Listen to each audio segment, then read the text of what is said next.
Which of the following fillers is used to make the bulk of the tablets?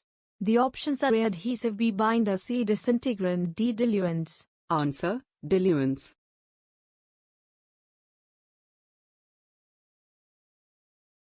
Latin term used for mouthwash. The options are A. Colarium, B. Colunarium, C. Oristile, D. Colutorium.